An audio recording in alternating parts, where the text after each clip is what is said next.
Good morning. Good morning, everybody. May I have your attention, please? I know there's a lot of exciting news, but let's get to the business at hand.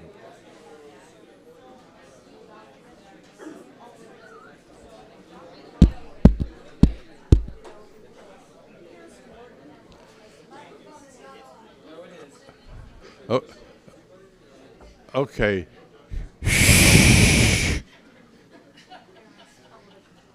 That worked. So it's my pleasure to welcome you to the Leadership Institute's October Wednesday Wake Up Club breakfast. I'm Morton Blackwell, president of the Leadership Institute. We certainly live in interesting times. I do not think I have had as much trouble getting the conversation to slow down to start these meetings ever before. So there is a lot of exciting news. One of the things that's the most interesting to me because it displays the fact that there are active people participating in this process who do not have much political understanding. I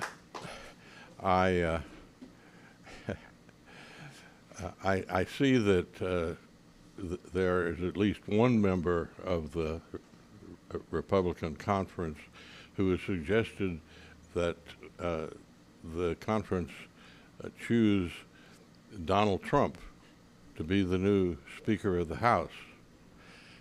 There's been talk about that, but think about that. How is he going to get a majority of the votes in the House?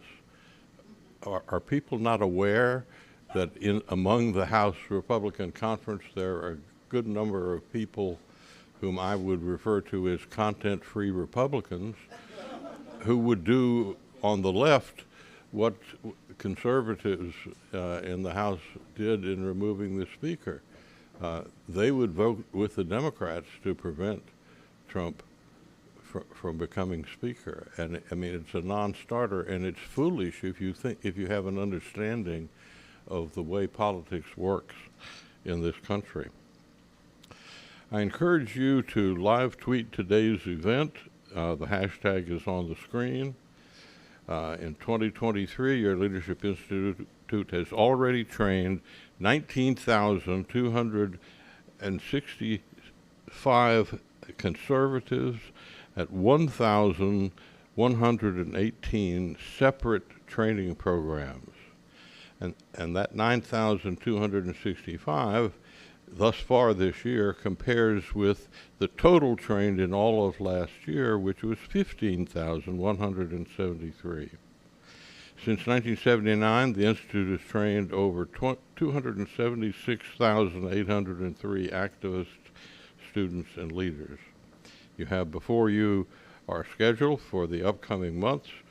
Please take a moment to review these schools and consider attending one or sending some friends to our training.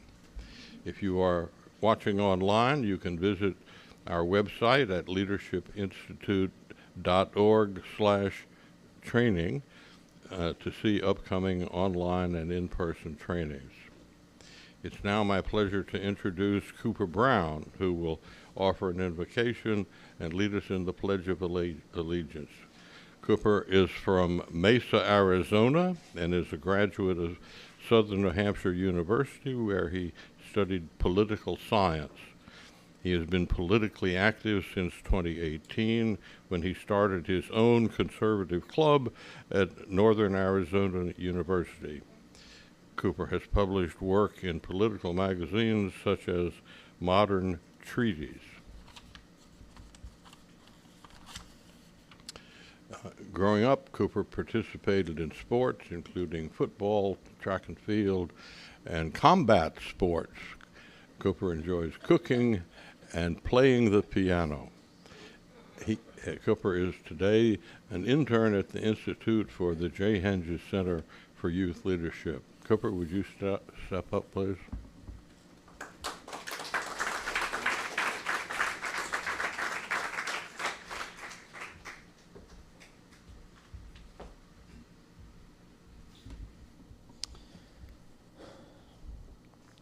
Dear Heavenly Father, we are so very grateful to gather together this morning and to spend this quality time together and to come together and enjoy this wonderful breakfast that has been prepared.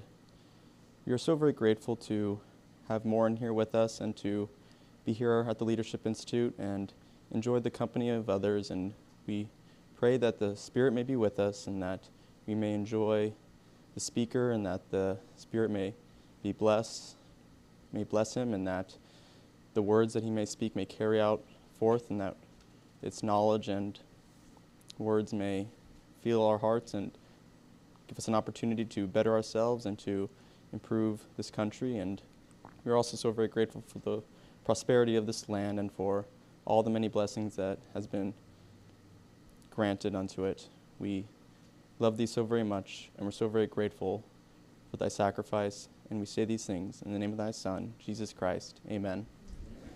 Amen. If you'd all stand, please.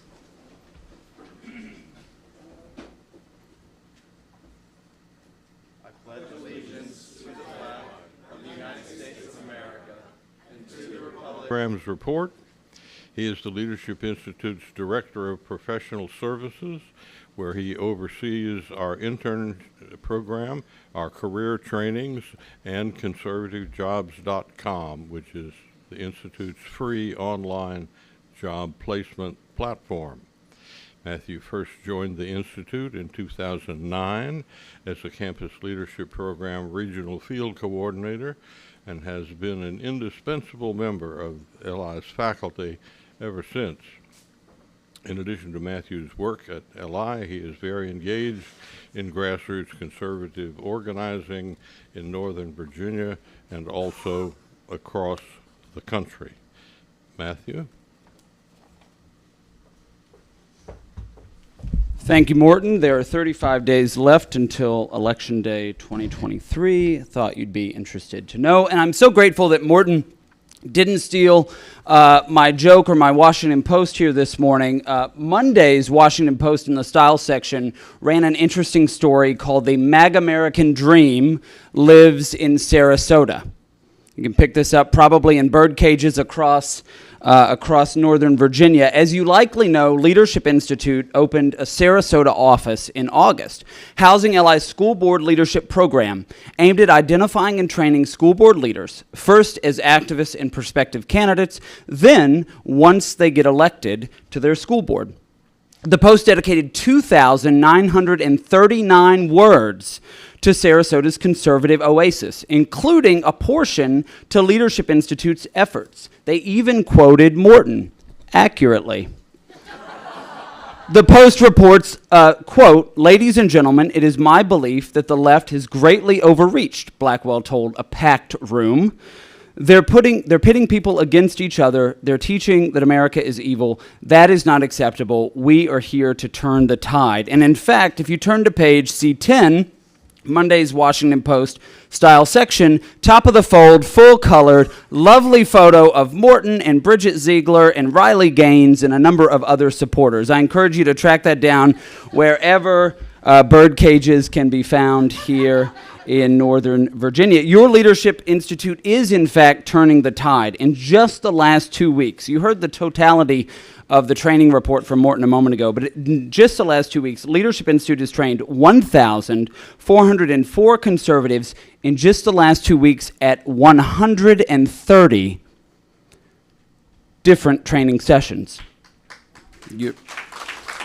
including a candidate development training held last week in this room by Kirsten and Christina that opened with Congressman Alex Mooney and closed with Congressman Byron Donalds, about 50 students who are trained, top-notch programming. If you're interested in running, I encourage you to put the next one on your calendar.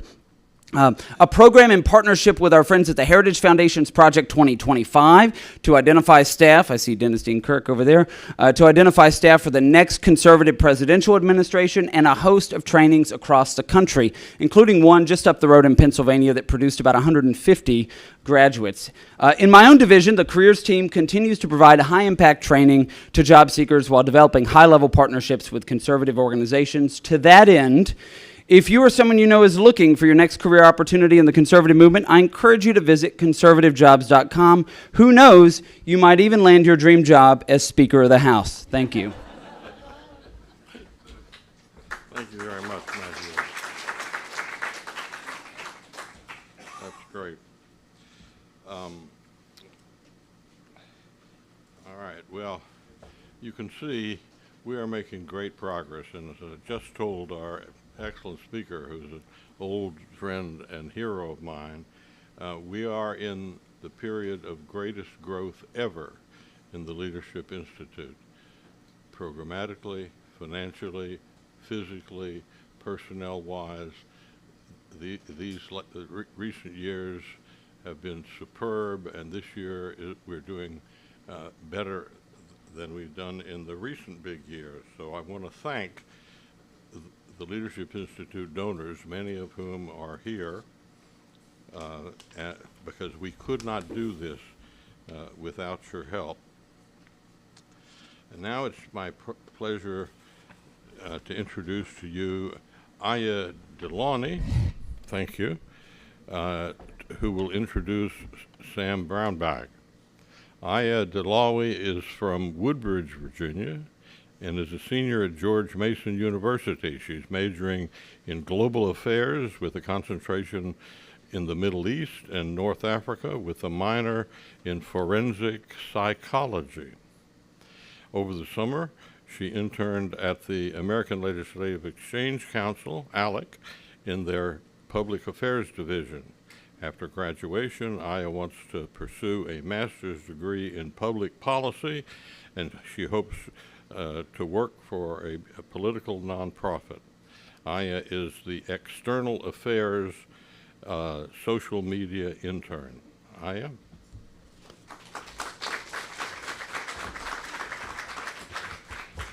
All right, good morning, everyone. My name is Aya, and I'll be introducing Ambassador Sam Brownback. Sam Brownback served as Ambassador at Large for International Religious Freedom from February 2018 to January 2021. He served as Governor of Kansas from 2011 to 2018. Prior to that, he represented his home state in the United States Senate and the House of Representatives. While a member of the Senate, he worked actively on the issue of religious freedom in multiple countries and was a key sponsor of the International Religious Freedom Act of 1998. Prior to his public service, Ambassador Brownback practiced law and taught agricultural law at Kansas State University. He earned a Bachelor of Science from Kansas State University and a JD from the University of Kansas. Ambassador Brownback currently serves as co-chair of the International Religious Freedom Summit and is a senior fellow at Global Christian Relief. He is also chairman of the National Committee for Religious Freedom. He and his wife Mary have 5 children and 9 grandchildren. Just a friendly reminder, please save any questions till the end of the program and also wait for a microphone to be brought to you. And now if you'll please welcome Sam Brownback.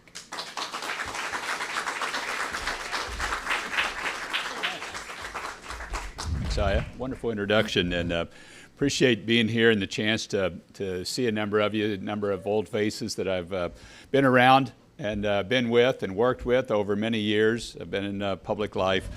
Oh gosh, not quite as long as Morton has, but you know, I'm not quite the same vintage, but I'm a great admirer of his. Morton has been in the movement and part of the movement and leading the movement for decades and done a brilliant job of it. And we need him now more than ever before because of where our country's heading. Let's give him a round of applause for just...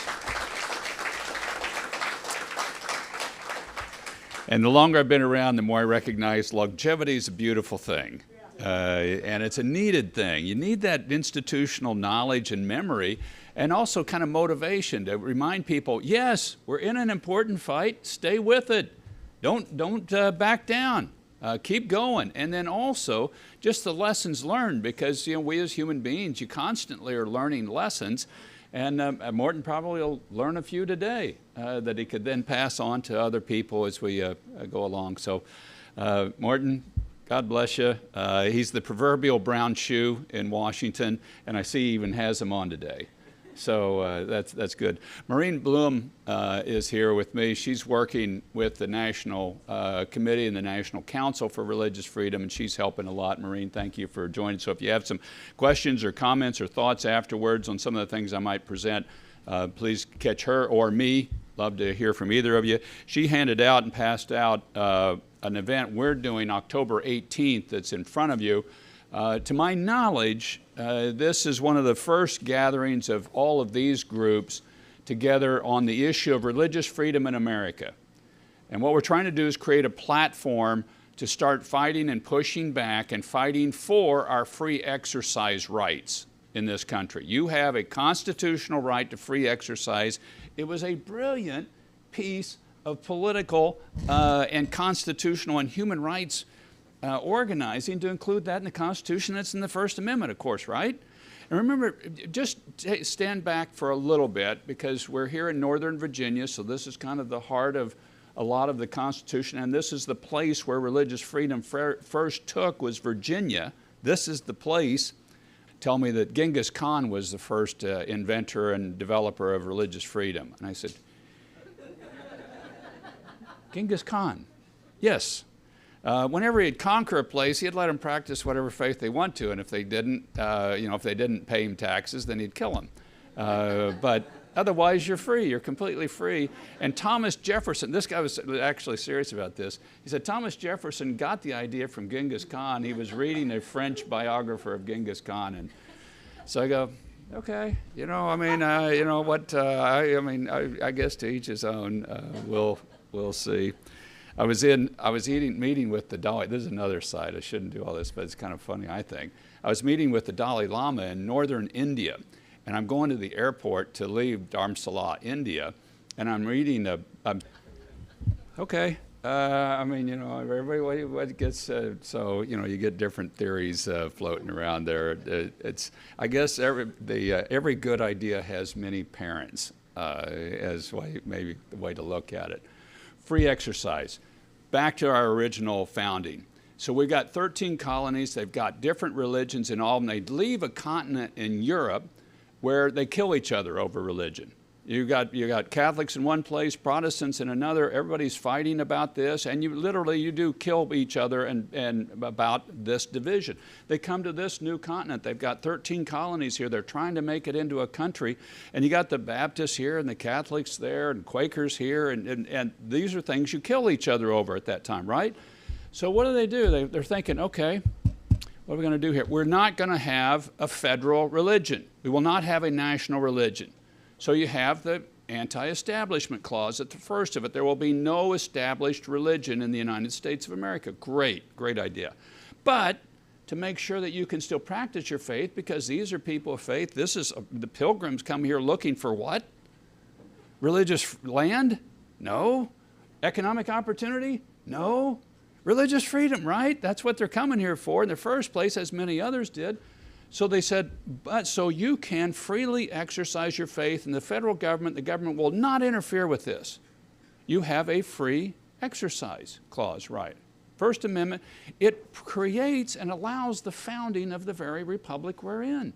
Without this, you're not going to have a republic. If you establish a religion, we're not going to have a national government. We're going to have 13 governments. We're going to have 13 countries here.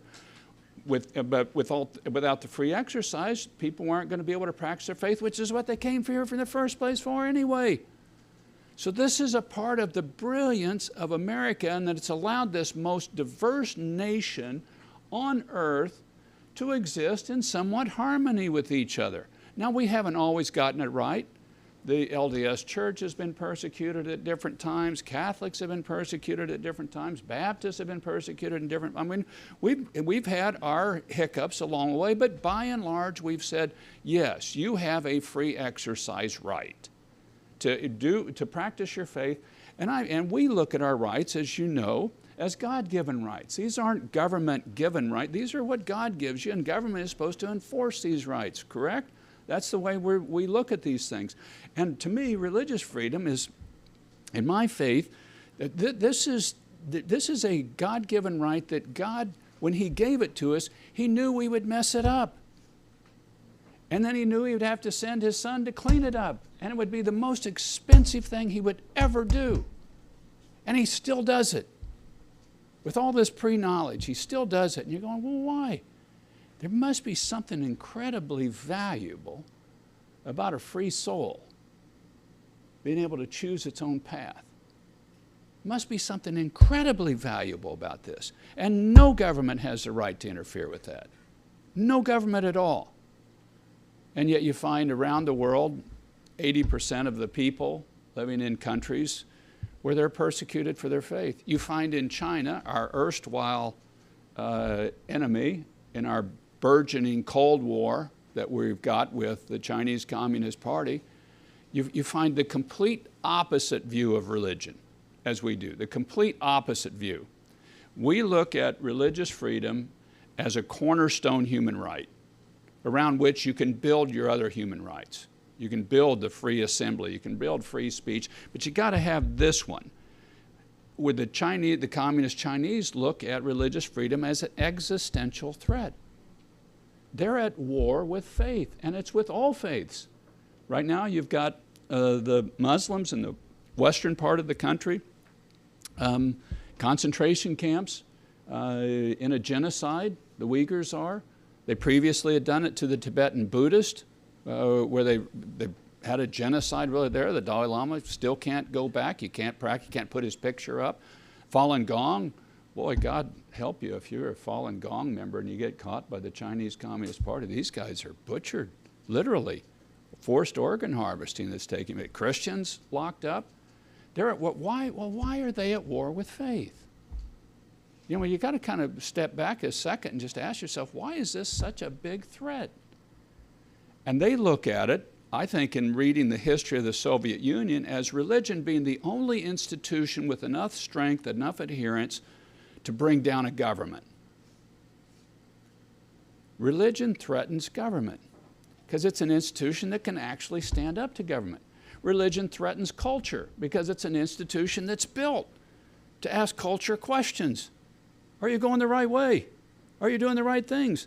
Religion's built to ask these uncomfortable things because it's matters of the heart, not of the flesh. It's the kingdom of God versus the kingdom of man. And the kingdom of man's always trying to regulate and to hold back the kingdom of God, and it will never succeed in doing this. It can for a period of time, but it won't ultimately.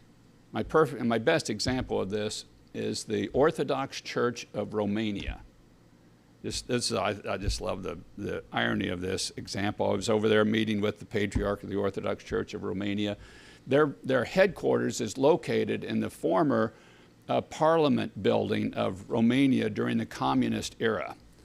So this is where the communist headquarters basically was in the communist era, when they had thwarted all faiths, and particularly the Christian faith and the Orthodox faith is threatening. And now who's in the Communist Party headquarters in Romania? The Orthodox Church is headquartered there, which has been around for thousands of years and is going to continue to be around. The kingdom of man always tries to hold back the kingdom of God, and it can for a period of time. It will never ultimately succeed. It just won't happen. But it's a fight we're in today, and it's a fight we're in this country.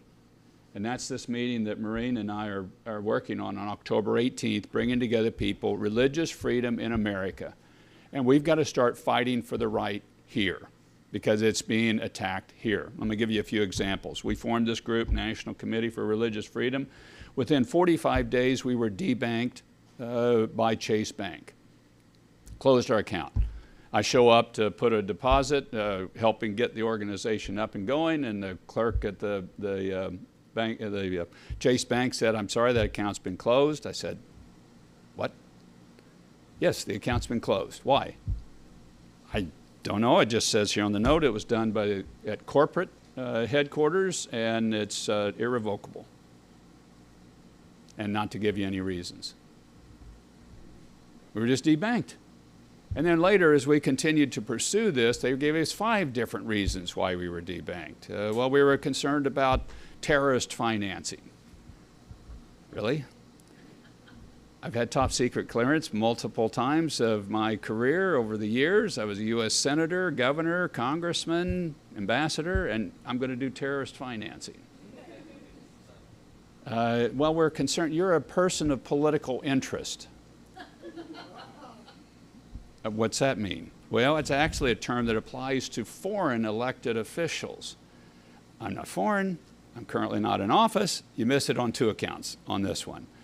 So why have you done this? And ultimately, we got no answer. Farmers Market in Michigan. They posted on their Facebook page that they were Christians and that they supported traditional marriage as the union of a man and a woman. They were kicked out of the farmers market. Weren't allowed to sell apples at their farmers market anymore because of their beliefs that were posted on the internet. Science journals. I've got a friend of mine that's going to be speaking at our summit. They're now taking some of these science journals, medical journals in particular, and he's going to speak about journal articles that have been published for over 2 years being pulled off of the website when these are journal articles that are being used for social conservative issues like pro-life issues and cited by court. They're now being policed and pulled off of and saying, well, okay, we're going to pull this article from this journal after it's been in the journal for a couple of years. Religious freedom in America. Folks, if we lose it here, it will be lost around the world. I want to restate that. I want to repeat that. I mean, if we lose it here, it will be lost around the world. This is the nation that fights for this. This is the nation that stands up for this. This is the nation where it's most under attack because this is where it can be, if you get it here, if you get it pulled here, it can get pulled everywhere. And every generation must fight for its own freedom, as Ronald Reagan told us and reminds us. We've got to fight for this freedom. I remember talking with Justice Alito about this one time and asking him, and I was in the Senate and on the Judiciary Committee when we approved him of getting on the Supreme Court. And I was one of the lead guys pulling for him, and I'm just looking at that going, that was one of the best things I got done in the United States Senate, is Justice Alito.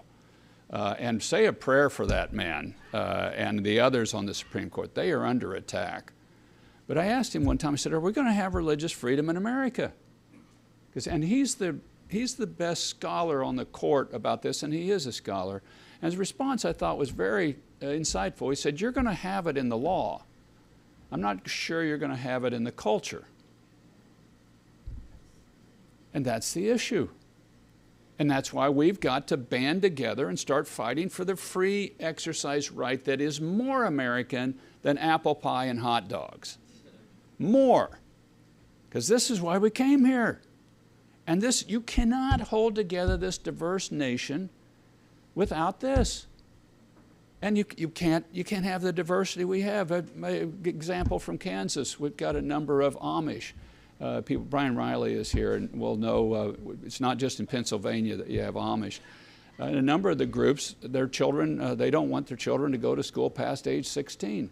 They want them to learn a hand skill and a craft of carpentry, farming, plumbing. But they believe this, they don't want them to be of the world. They want them to be of the kingdom of God. State of Kansas said you got to go to school until you're age 18. Period. Okay? Well, what are we going to do here? Well, there was a suit for a while saying, well, you go to school. Later, longer. And then we finally reached accommodation, said, okay, you can work, people can work towards a GED, and that'll suffice for this. And we made an accommodation. That's what we've always learned how to do in this country on religious issues, is learn how to make an accommodation for people. And we should, and what a beautiful thing. I think it's a beautiful thing that we have Amish in America, don't you? I think it's a beautiful thing we have Orthodox Jews in America. I think these are beautiful issues, and we've made some accommodations over the time for different people. Seventh-day Adventists, we've made accommodation that, okay, we're not going to force your kids to take tests on Saturdays. This is your holiday. I mean, this is your religious day, and we don't want to. And is it a problem to try to make these accommodations, or is it just really respectful of their soul? Religious freedom is a human right of the soul. And this is what we've got to do. And instead now you've got a culture that's just saying, no, if you don't agree with us, then we're going to cancel you. We're shutting you down. And we're going to do it every way we can. We're going to do it through the economy. We're going to do it through the education system. We'll do it through the medical system. We'll do it through government. And we've got to bind together and fight back on this. We really have to. It is an existential, it is a threat to us internationally with the Chinese Communist Party leading the pack that way. It's a threat in a lot of places around the world where people are dying. We've got today Armenian Christians being forced out of a place called Nagorno-Karabakh that have lived there for centuries into Armenia proper because of an attack by Turkey, primarily backing Azerbaijan. It's an effort to wipe them out. And there was 120,000 Armenian Christians in Nagorno-Karabakh 2 weeks ago. There have been 100,000 that have fled in the last 10 days. Today in the world. If they were Muslims, they'd be leaving them alone. You got another ancient Christian population being forced out. The United States is the place that stands up for people here and abroad. But we've got to fight for it here. So let me just, I want to conclude with a couple comments here, thoughts of what you can do, and then open up for your comments and questions. This group of disparate groups, we've got 23 groups listed on here that are current co-sponsors of this. These are groups fighting for religious freedom. What we're trying to do is create a platform for people to come together and start communicating, coordinating this effort, because we have to defend this first freedom. And as I said earlier, and I want to repeat this point too, to me, and I think we should look at it from the conservative movement as religious freedom being the foundational cornerstone human right. The left wants kind of everything to be a human right. They put everything in this category. And when you put everything in it, nothing is in it. We look at religious freedom as the foundational cornerstone one because you can build your human rights project off of this. It's like Vince Lombardi used to start his football season off every year. Vince Lombardi, a great Green Bay Packers coach of Morton and my era. We know Vince. Some of these kids wouldn't know Vince Lombardi. But he would start his season off with all these pro football players by standing up in front of the pro football players and holding up a football, and he would say, "Men, this is a football." And one of his all-pro linemen said, "Coach, slow down. You're going too fast for me."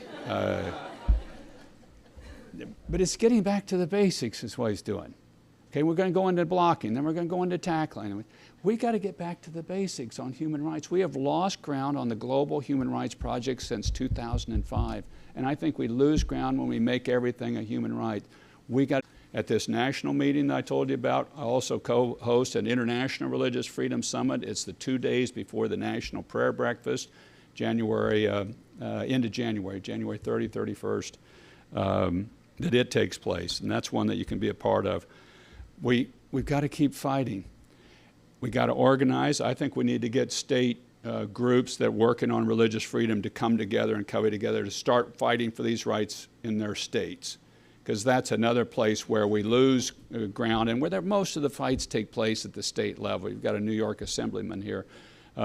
Most of these fights take place at the state or local level. We've got to get people running for school boards that will stand up for religious freedom.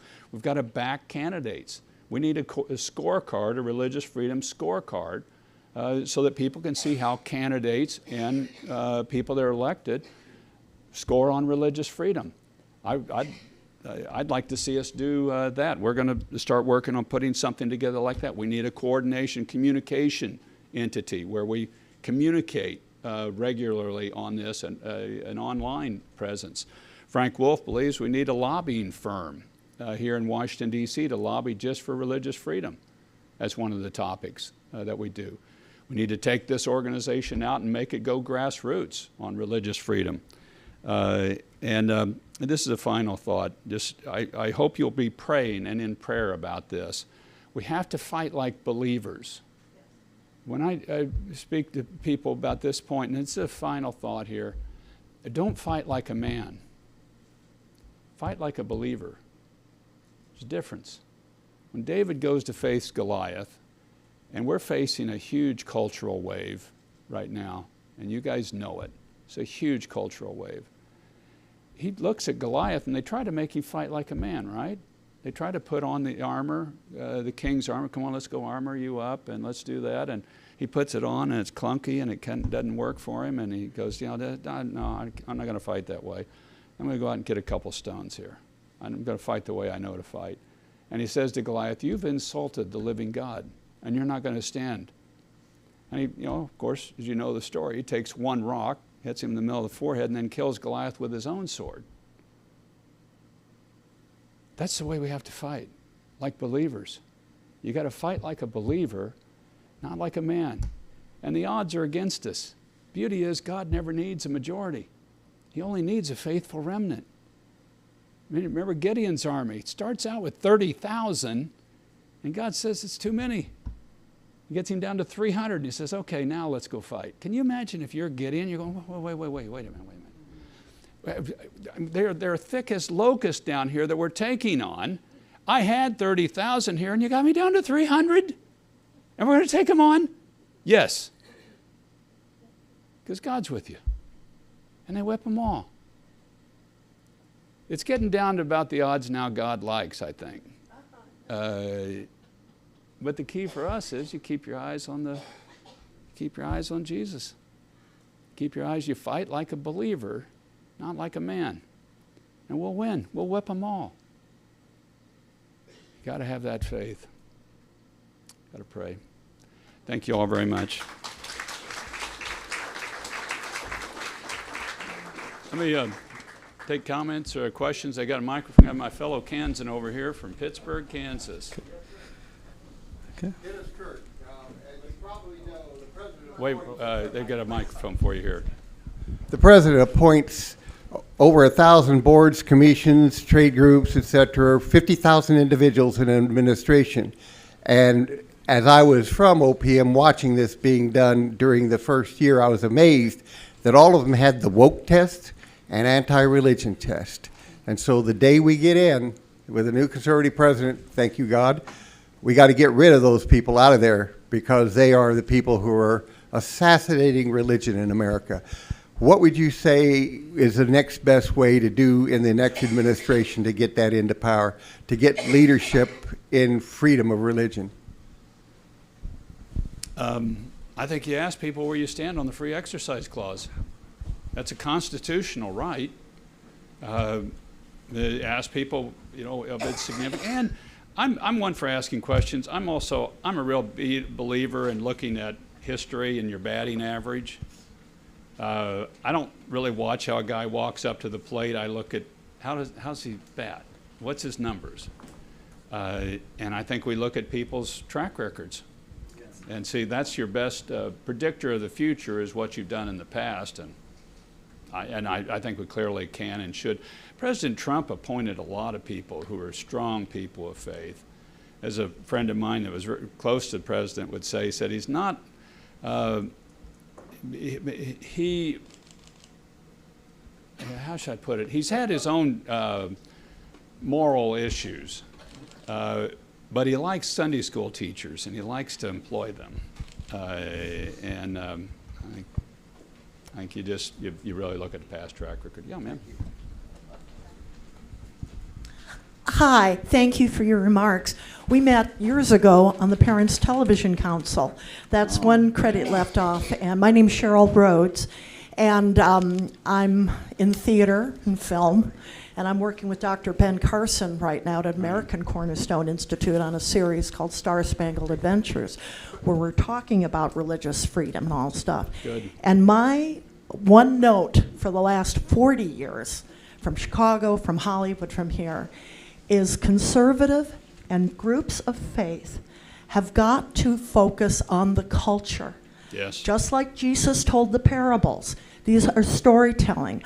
I came from a family, my mother was Irish Catholic, my dad was Southern Baptist. My grandparents gave Billy Graham his first and only job as a pastor.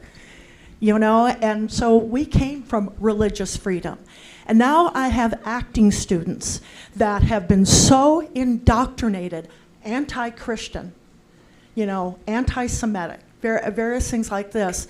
And I've been refusing to coach certain scripts. But the good news is whether it's Christian filmmakers, other, Judeo-Christian believers, they're out there. And I've been begging people in the conservative movement for over 40 years to go to these storytellers as part of the solution.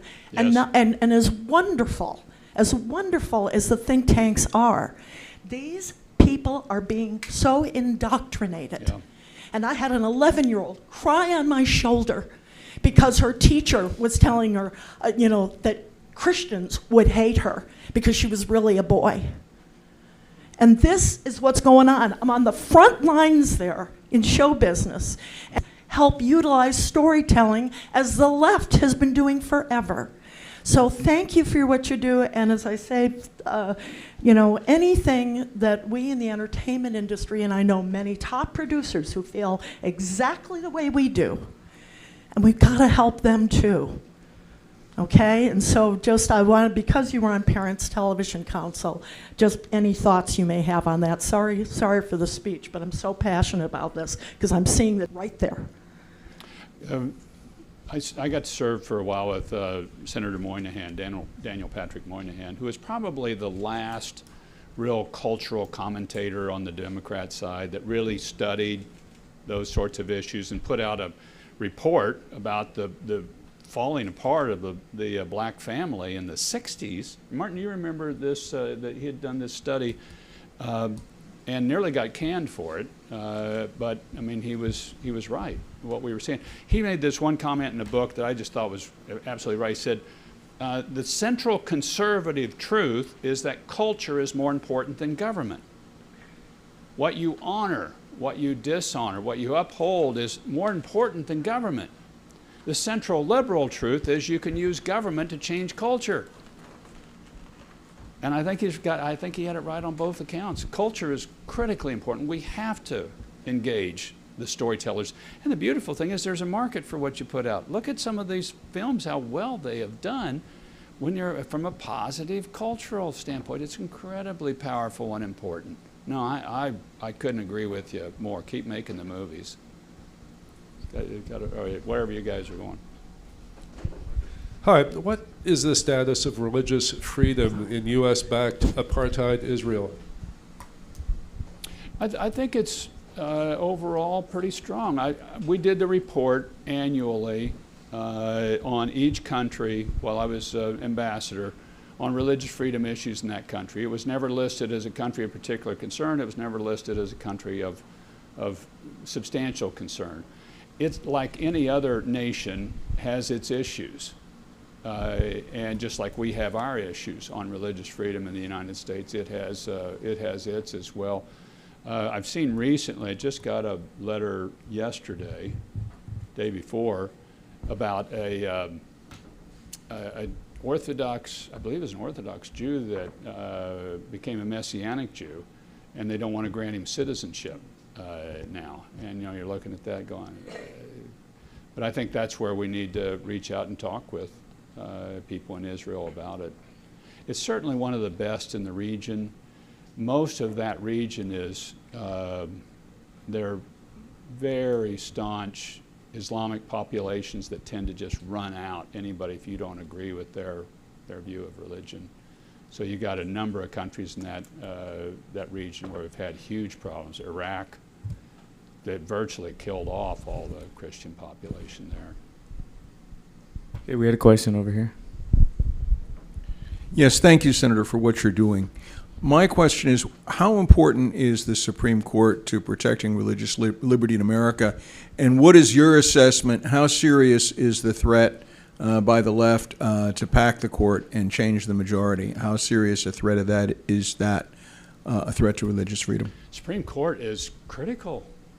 And they've been doing a beautiful job of really defining very strongly the free exercise clause. For years, decades prior to this Supreme Court, they had defined everything as an establishment clause issue. Remember that you've got this two-fold test. And for years, they had anything the government would ever do was determined to be an establishment clause problem. Prayer in school, establishment of religion. Even though it wasn't, But this court has swung that pendulum back on the free exercise. So Coach Kennedy, who's also going to be at the summit on October 18th, that was kicked off of a football program because he prayed at the end of a football game on the 50-yard line. That would previously probably been viewed as an establishment clause problem under a prior court, and this court says it's his free exercise right. So they're swinging that pendulum back, and I think it's just critically important. This court has been putting out really righteous fire across this country, and that's why I say again we need to really back them and pray for them. The court packing, the Democrats tried that once in the past. Now, Morton and I weren't around for Roosevelt, but we read our history. Roosevelt era tried to pack the court, and I can't believe they would actually try to do that. But we've got to push back against it. Yes, ma'am. I thank you for everything.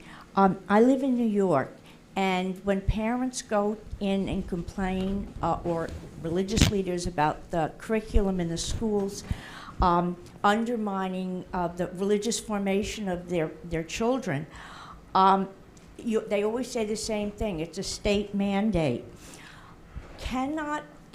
Shouldn't we all be suing our states to the Supreme Court saying that by the First Amendment, our children have the right to their faith formation, not having it undermined by the schools? And I've spoken out about this locally, and I can tell you, as someone, you have to go in as a believer, and you have to know you're going to get beat up on. So you're absolutely right, but we have to do it.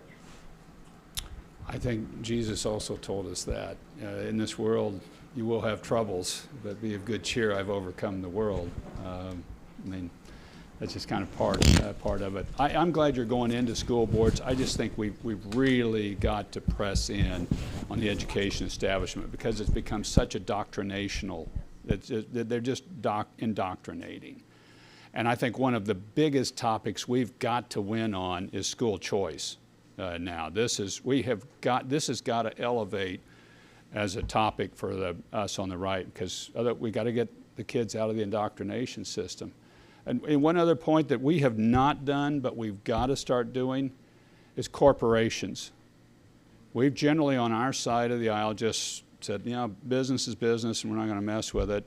The left didn't take that position. They said business is business, we're going to infiltrate it and use it to put our policies in place and our systems in place. We've got to now start working to get a true conservative, hopefully a person of faith, on these major companies are owned by conservative people. If people voted their stock the way they vote in the polling booth, most of these companies would be Alabama. They're big red companies.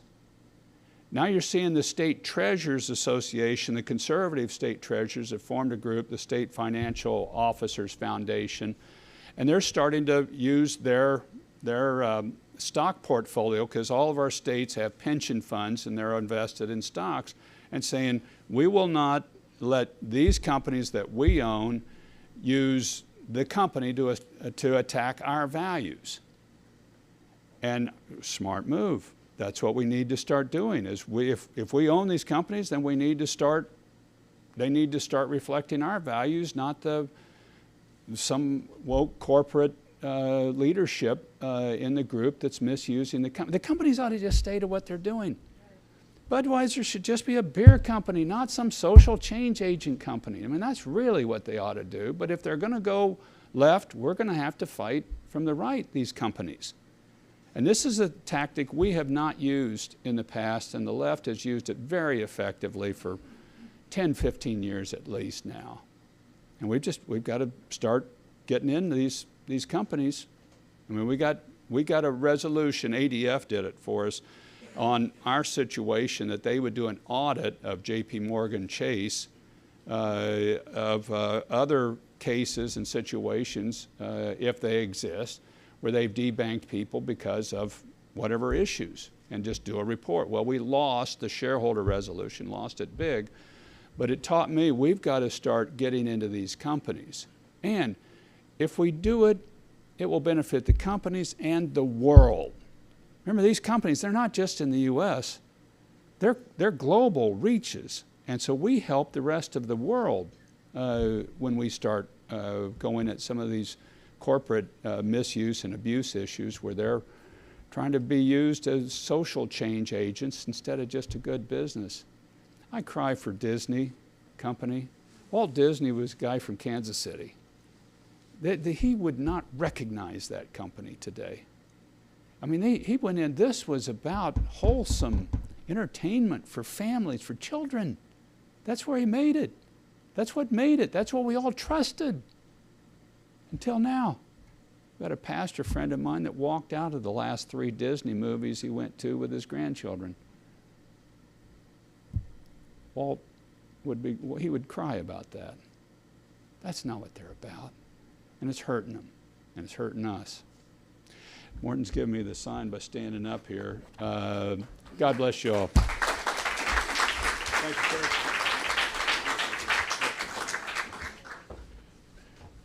Ambassador, I'm more used to calling you Senator, but I guess Ambassador is what most people are saying these days.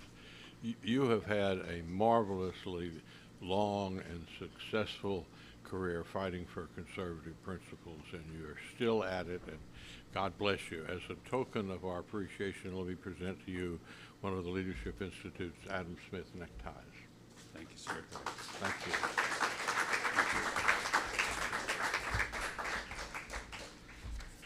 All right. I invite you to join us on November 1st for our next Wednesday Wake Up Club breakfast. I encourage you to RSVP online at leadershipinstitute.org/breakfast. Now, Andres Naya, will you step up? This is Andres. I invite anyone interested in a tour of our Stephen P.J. Wood building here and the Emerson and Dolores Reinsch Center for Campus Reform, which is adjacent to us.